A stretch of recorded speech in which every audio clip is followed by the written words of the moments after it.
حضور صلی اللہ علیہ وسلم کے جسم مبارک کی چوری۔ سلطان نور الدین نے خواب میں دیکھا کہ حضور صلی اللہ علیہ وسلم فرما رہے ہیں کہ اے سلطان، دو عیسائی آدمی ایک سرنگ کھود کر میری قبر سے میرے جسم کو نکالنا چاہتے ہیں۔ تم جلدی سے مدینے آؤ اور ان عیسائیوں کی خبر لو، ورنہ میرا جسم ان کے ہاتھ میں چلا جائے گا۔ سلطان نے فوراً اپنی فوج کو تیار کیا اور رات ہی میں مدینے کی طرف گھوڑے دوڑائے۔ سلطان نے مدینہ بسم اللہ الرحمن الرحیم مدینہ منورہ وہ بابرکت شہر جس کا نام سنتے ہی عاشقان رسول صلی اللہ علیہ وسلم کے دل عقیدت اور محبت سے بھر جاتے ہیں۔ وہ شہر جسے اللہ تعالیٰ نے اپنے آخری نبی حضرت محمد صلی اللہ علیہ وسلم کی ہجرت کے لیے منتخب فرمایا۔ وہ شہر جہاں اسلام نے اپنے عروج کی طرف سفر شروع کیا، جہاں قرآن کی آیات نازل ہوئیں، جہاں صحابہ اکرام رضی اللہ عنہم نے ایمان، قربانی اور وفاداری کی ایسی مثالیں قائم کی جن کی نظیر تاریخ میں کم ہی ملتی ہے۔ مدینہ منورہ صرف ایک شہر ہی نہیں بلکہ کروڑوں مسلمانوں کے دلوں کی دھڑکن ہے۔ دنیا کے ہر کونے میں رہنے والا مسلمان جب مدینہ کا نام سنتا ہے تو اس کے دل میں ایک عجیب سی تڑپ پیدا ہوتی ہے۔ وہ چاہتا ہے کہ ایک بار اس مقدس سرزمین پر حاضر ہو، مسجد نبوی صلی اللہ علیہ وسلم میں نماز ادا کرے اور روضہ رسول صلی اللہ علیہ وسلم کے سامنے کھڑے ہو کر درود و سلام پیش کرے۔ روضہ رسول صلی اللہ علیہ وسلم وہ مبارک مقام ہے جہاں اللہ کے محبوب حضرت محمد صلی اللہ علیہ وسلم آرام فرما رہے ہیں۔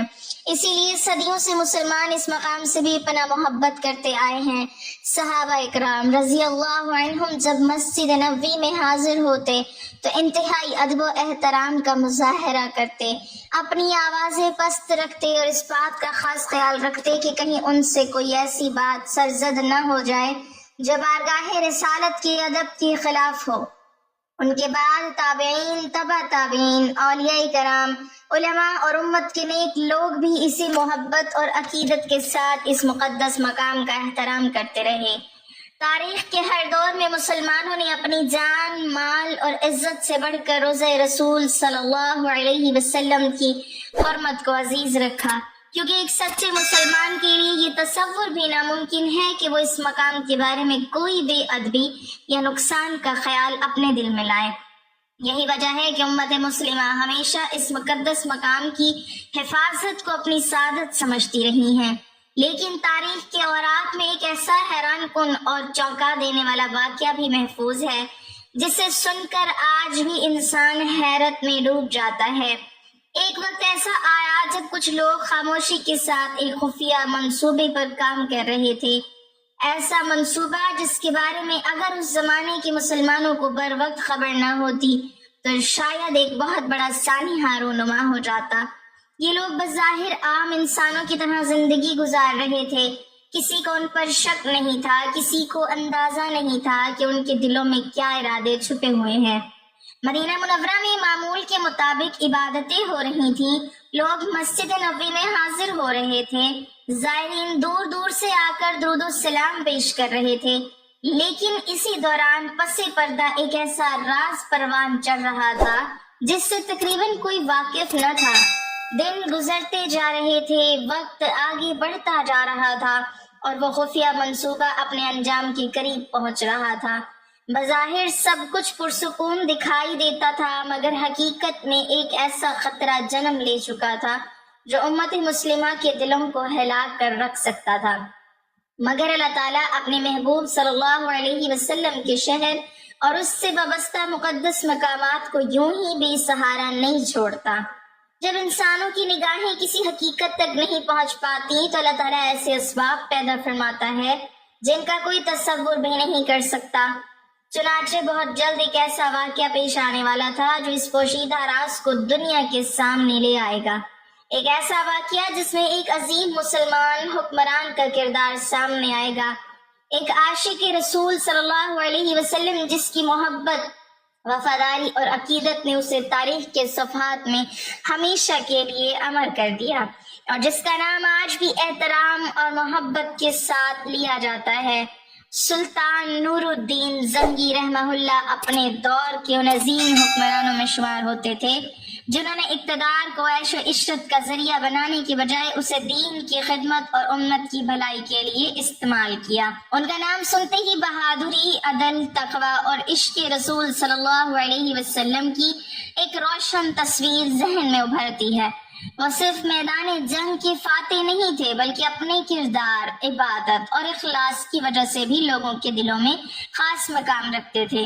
تاریخ بتاتی ہے کہ سلطان نور الدین زنگی راتوں کو طویل عبادت کیا کرتے تھے۔ قرآن کریم کی تلاوت ان کا معمول تھا اور وہ اللہ تعالیٰ کے حضور گڑ گڑا کر امت مسلمہ کی بھلائی اور دین کی سربلندی کے لیے دعائیں مانگتے تھے۔ ان کے دور میں مسلمان مختلف آزمائشوں اور چیلنجز کا سامنا کر رہے تھے، اس لیے سلطان اپنے آرام اور آسائش سے زیادہ امت کے مسائل کی فکر کرتے تھے۔ رعایا کے حالات جاننا، مظلوموں کی مدد کرنا اور انصاف کو قائم رکھنا ان کی زندگی کا اہم مقصد تھا۔ لیکن ان تمام خوبیوں کے باوجود ان کی سب سے نمایاں صفت رسول اللہ صلی اللہ علیہ وسلم سے بے پناہ محبت تھی۔ جب بھی مدینہ منورہ کا ذکر آتا تو ان کی آنکھوں میں عقیدت جھلکنے لگتی، اور جب بھی روضہ رسول صلی اللہ علیہ وسلم کا نام لیا جاتا تو ان کا دل احترام اور محبت سے بھر جاتا۔ وہ خود کو اس بات کے قابل نہیں سمجھتے تھے کہ بارگاہ رسالت کے ادب میں کوئی کمی آنے دیں، اسی لیے ان کی زندگی کا ہر فیصلہ دین اور محبت رسول صلی اللہ علیہ وسلم کے رنگ میں رنگا ہوا نظر آتا تھا۔ ان کے قریبی لوگ بیان کرتے ہیں کہ سلطان اکثر اس بات پر غور کیا کرتے تھے کہ ایک مسلمان کی سب سے بڑی کامیابی اللہ اور اس کے رسول صلی اللہ علیہ وسلم کی رضا حاصل کرنا ہے، اور اسی مقصد کے لیے وہ اپنی پوری زندگی صرف کر رہے تھے۔ دوسری طرف دنیا اپنی رفتار سے چل رہی تھی، لوگ اپنے روزمرہ کے کاموں میں مصروف تھے اور بہت سے معاملات ایسے تھے جو عام نظروں سے اوجھل تھے۔ بعض اوقات تاریخ کے بڑے واقعات خاموشی کے ساتھ جنم لیتے ہیں اور لوگوں کو اس وقت تک اس کا احساس نہیں ہوتا جب تک وہ حقیقت بن کر سامنے نہ آ جائے۔ اسی زمانے میں بھی ایک ایسا معاملہ آہستہ آہستہ آگے بڑھ رہا تھا جس سے مدینہ منورہ کی حرمت اور ایک مقدس امانت وابستہ تھی۔ بظاہر سب کچھ معمول کے مطابق دکھائی دیتا تھا، مگر پس پردہ کچھ ایسی سرگرمیاں جاری تھی جن کے اثرات نہایت دور رس ہو سکتے تھے۔ کسی کو معلوم نہ تھا کہ آنے والے دنوں میں ایک ایسا واقعہ پیش ہونے والا ہے جو نہ صرف سلطان نور الدین زنگی رحمہ اللہ کی زندگی کا اہم ترین لمحہ بنے گا بلکہ صدیوں بعد بھی لوگوں کی زبان پر باقی رہے گا۔ ابھی تک یہ راز پردوں میں چھپا ہوا تھا، لیکن اللہ تعالیٰ نے اس راز کو ہمیشہ چھپا رہنے نہیں دینا تھا، اور بہت جلد ایسے حالات پیدا ہونے والے تھے جو سلطان نور الدین زنگی رحمۃ اللہ علیہ کو ایک غیر معمولی سفر پر روانہ کر دیں گے۔ وقت گزرتا رہا اور مدینہ منورہ اپنی معمول کی روحانی فضا میں آباد رہا۔ مسجد نبوی صلی اللہ علیہ وسلم میں عبادت گزاروں کی آمد جاری تھی۔ زائرین دور دراز علاقوں سے حاضر ہو کر درود و سلام پیش کرتے تھے۔ علماء دین کی تعلیم و تربیت میں مصروف تھے اور لوگ اپنے روزمرہ کے معاملات انجام دے رہے تھے۔ بظاہر ہر چیز پرسکون اور معمول کے مطابق دکھائی دیتی تھی، لیکن تاریخ کے بعض اہم واقعات ایسے ہوتے ہیں جو خاموشی کے ساتھ پردہ خفا میں جنم لیتے ہیں اور لوگوں کو ان کی خبر بھی نہیں ہوتی۔ اسی زمانے میں کچھ افراد ایک ایسے خفیہ منصوبے پر کام کر رہے تھے جس کے بارے میں مدینہ کے عام باشندوں کو کوئی علم نہ تھا۔ اس کی سرگرمیاں اس قدر محتاط اور پوشیدہ تھیں کہ کسی کو ان پر شک کرنے کا موقع نہیں مل رہا تھا۔ وہ اپنے آپ کو عام لوگوں کی طرح ظاہر کرتے، لوگوں سے ملتے جلتے، عبادت گاہوں میں آتے جاتے اور ایسا کوئی کام نہیں کرتے تھے جس سے ان کی حقیقت فوراً سامنے آ جاتی۔ یہی وجہ تھی کہ ان کی گرد کوئی ہنگامہ برپا نہ ہوا اور نہ ہی لوگوں نے انہیں کوئی خاص اہمیت دی۔ لیکن حقیقت اس کے برعکس تھی، کیونکہ پس پردہ ایک ایسا راز چھپا ہوا تھا جو اگر وقت پر بے نقاب نہ ہوتا تو ایک بڑا سانحہ جنم لے سکتا تھا۔ دن مہینوں میں بدل رہے تھے اور یہ معاملہ آہستہ آہستہ اپنے انجام کے قریب پہنچ رہا تھا۔ مدینہ منورہ کی گلیاں، مسجد نبوی صلی اللہ علیہ وسلم کے ارد گرد کا ماحول اور وہاں کے رہنے والے لوگ اس بات سے بے خبر تھے کہ ایک نہایت حساس معاملہ خاموشی کے ساتھ آگے بڑھ رہا ہے۔ انسانی نگاہیں ظاہری حالات کو دیکھ سکتی ہیں، لیکن بہت سے معاملات ایسے ہوتے ہیں جو عام آنکھوں سے اوجھل رہتے ہیں۔ یہی وجہ ہے کہ بعض اوقات اللہ تعالیٰ اپنے بندوں کی رہنمائی ایسے طریقے سے فرماتا ہے جن کا کوئی تصور بھی نہیں کر سکتا۔ دوسری طرف سلطان نور الدین زنگی رحمہ اللہ اپنی سلطنت کے امور انجام دے رہے تھے۔ وہ حسب معمول دین کی خدمت، رعایا کی فلاح اور امت مسلمہ کے معاملات میں مشغول تھے، لیکن ان کا دل ہمیشہ مدینہ منورہ اور روضہ رسول صلی اللہ علیہ وسلم کی محبت سے وابستہ رہتا تھا۔ انہیں ہر وقت یہ احساس رہتا تھا کہ اللہ تعالیٰ نے انہیں جو منصب عطا کیا ہے اس کے ساتھ بڑی ذمہ داریاں بھی وابستہ ہیں۔ شاید وہ خود بھی نہیں جانتے تھے کہ بہت جلد ان کی زندگی کا سب سے اہم امتحان آنے والا ہے، ایک ایسا امتحان جو نہ صرف ان کی بصیرت، اخلاص اور محبت رسول صلی اللہ علیہ وسلم کو ظاہر کرے گا، بلکہ انہیں تاریخ کے ان چند خوش نصیب لوگوں میں شامل کر دے گا جنہیں اللہ تعالیٰ نے اپنے محبوب صلی اللہ علیہ وسلم کی نسبت سے ایک عظیم خدمت کے لیے منتخب فرمایا۔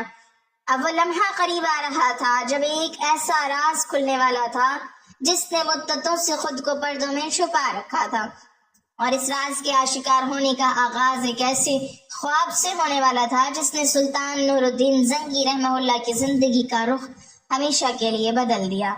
ایک رات سلطان نور الدین زنگی رحمہ اللہ حسب معمول عبادت اور دعا کے بعد آرام کے لیے لیٹے تو انہیں ایک ایسا خواب دکھایا گیا جس نے ان کے دل کو بے چین کر دیا، اور انہوں نے دیکھا کہ حضور اکرم صلی اللہ علیہ وسلم تشریف فرما ہے، اور آپ صلی اللہ علیہ وسلم دو اشخاص کی طرف اشارہ کرتے ہوئے فرما رہے ہیں، اے نور الدین، مجھے ان لوگوں سے بچاؤ۔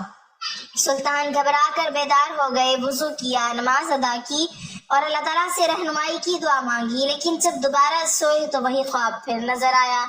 تیسرے مرتبہ بھی یہی منظر سامنے آیا تو انہیں یقین ہو گیا کہ اس خواب میں کوئی عظیم حکمت پوشیدہ ہے اور اس معاملے میں مزید تاخیر مناسب نہیں۔ چنانچہ انہوں نے فوراً سفر کی تیاری کا حکم دیا اور اپنے چند قابل اعتماد ساتھیوں کے ساتھ مدینہ منورہ کی طرف روانہ ہو گئے۔ طویل سفر کے بعد جب وہ مدینہ پہنچے تو انہوں نے خاموشی کے ساتھ حالات کا جائزہ لینا شروع کیا۔ انہوں نے مدینہ کے لوگوں کو جمع کیا اور ان میں خیرات تقسیم کرنے کا انتظام کیا تاکہ ہر شخص ان کے سامنے آئے اور وہ خواب میں دکھائے گئے چہروں کو پہچان سکیں۔ لوگ جوک در جوک آتے رہے، لیکن سلطان کی نظر ان دو افراد کو تلاش کر رہی تھی جنہیں انہوں نے خواب میں دیکھا تھا۔ آخرکار دو ایسے آدمی سامنے آئے جنہیں دیکھتے ہی سلطان چونک اٹھے، کیونکہ یہی وہ چہرے تھے جو خواب میں دکھائے گئے تھے۔ بظاہر وہ نہایت عبادت گزار اور نیک نظر آتے تھے، اس لیے عام لوگ ان کے بارے میں اچھا گمان رکھتے تھے، لیکن سلطان نے ان کے بارے میں مزید تحقیق کا حکم دیا۔ جب ان کی رہائش گاہ کی تلاش لی گئی تو ایک حیران کن انکشاف سامنے آیا۔ وہاں ایک خفیہ سرنگ کے آثار ملے جو روضہ مبارک کی سمت بڑھ رہی تھی۔ اس منظر نے حاضرین کو حیرت میں ڈال دیا اور سب کو اندازہ ہوا کہ معاملہ کتنا سنگین تھا۔ سلطان نور الدین زنگی رحمہ اللہ نے فوراً اس فتنے کا راستہ روکا اور روضہ رسول صلی اللہ علیہ وسلم کی حفاظت کے لیے مزید مضبوط انتظامات کروائے تاکہ آئندہ کوئی ایسی کوشش کامیاب نہ ہو سکے۔ اس واقعے نے امت مسلمہ کو یہ پیغام دیا کہ اللہ تعالیٰ اپنے محبوب حضرت محمد صلی اللہ علیہ وسلم کی نسبت سے وابستہ مقدس مقامات کی حفاظت کے اسباب خود پیدا فرماتا ہے، اور جب کوئی بندہ اخلاص، محبت اور وفاداری کے ساتھ اللہ اور اس کے رسول صلی اللہ علیہ وسلم سے تعلق قائم کرتا ہے تو اللہ تعالیٰ اسے ایسی خدمت کے لیے بھی منتخب فرما سکتا ہے جس کا تصور عام لوگ نہیں کر سکتے۔ سلطان نور الدین زنگی رحمہ اللہ کا یہ واقعہ آج بھی عشق رسول صلی اللہ علیہ وسلم، مدینہ منورہ کی حرمت اور روضہ اقدس کے ادب و احترام کی ایک یادگار مثال کے طور پر بیان کیا جاتا ہے۔ سلطان نور الدین زنگی رحمہ اللہ کی زندگی کا ایک نمایاں پہلو یہ تھا کہ وہ ایک عظیم حکمران ہونے کے باوجود اپنے دل میں اللہ کا خوف اور اپنی رعایا کے لیے بے مثال انصاف رکھتے تھے۔ روایت ہے کہ ایک مرتبہ ان کے دربار میں ایک عام آدمی اپنی فریاد لے کر حاضر ہوا۔ اس کا معاملہ ایک ایسے شخص کے ساتھ تھا جو طاقت اور اثر و رسوخ رکھتا تھا۔ دربار میں موجود لوگوں کو خیال تھا کہ شاید طاقتور شخص کی بات زیادہ سنی جائے گی، لیکن سلطان نور الدین زنگی رحمہ اللہ نے بادشاہت اور تعلقات کو ایک طرف رکھتے ہوئے دونوں فریقوں کی بات پوری توجہ سے سنی اور قرآن و سنت کے اصولوں کے مطابق فیصلہ کیا۔ جب حق بات عام آدمی کے حق میں ثابت ہوا تو سلطان رحمہ اللہ نے بغیر کسی دباؤ کے انصاف کیا، کیونکہ وہ جانتے تھے کہ دنیا کی حکومت چند دن کی ہے، لیکن اللہ کے سامنے ہر فیصلے کا حساب دینا ہوگا۔ وہ اکثر فرمایا کرتے تھے کہ ایک حاکم کی اصل کامیابی یہ نہیں کہ لوگ اس سے ڈریں، بلکہ یہ ہے کہ اللہ اس سے راضی ہو۔ یہی وجہ تھی کہ سلطان نور الدین زنگی رحمہ اللہ اپنی ذات کے لیے عیش و آرام پسند نہیں کرتے تھے، بلکہ اپنی زندگی کو دین کی خدمت، مظلوموں کی مدد اور مسلمانوں کی حفاظت کے لیے وقف کیے ہوئے تھے۔ ان کے دل میں یہ احساس ہمیشہ موجود رہتا تھا کہ جو مال بیت المال میں ہے وہ امت کی امانت ہے اور اسے ذاتی خواہشات کے لیے استعمال کرنا خیانت ہے۔ اسی عدل، تقوی اور عاجزی کی وجہ سے ان کا نام تاریخ میں صرف ایک فاتح حکمران کے طور پر نہیں بلکہ ایک ایسے نیک اور عادل بادشاہ کے طور پر یاد کیا جاتا ہے جس نے اپنی طاقت کو ظلم کے لیے نہیں بلکہ حق اور انصاف کے قیام کے لیے استعمال کیا۔ سلطان نور الدین زنگی رحمہ اللہ کی زندگی ہمیں یہ سبق دیتی ہے کہ انسان کو مقام اور اختیار مل جائے تب بھی اسے عاجزی اختیار کرنی چاہیے، کیونکہ اصل عزت تخت و تاج میں نہیں بلکہ اللہ کی اطاعت اور مخلوق کے ساتھ انصاف کرنے میں ہے۔ سلطان نور الدین زنگی رحمہ اللہ کی زندگی کا ایک عظیم پہلو یہ تھا کہ وہ صرف تخت و تاج کے مالک نہیں تھے بلکہ اپنے دل میں اللہ کا خوف رکھنے والے اور امت کی فکر کرنے والے حکمران تھے۔ جب صلیبی جنگوں کا دور تھا اور مسلمانوں کے کئی علاقے دشمن کے حملوں کا شکار تھے تو سلطان نور الدین زنگی رحمہ اللہ نے اپنی پوری زندگی مسلمانوں کی حفاظت اور ان کے اتحاد کے لیے وقف کر دی تھی۔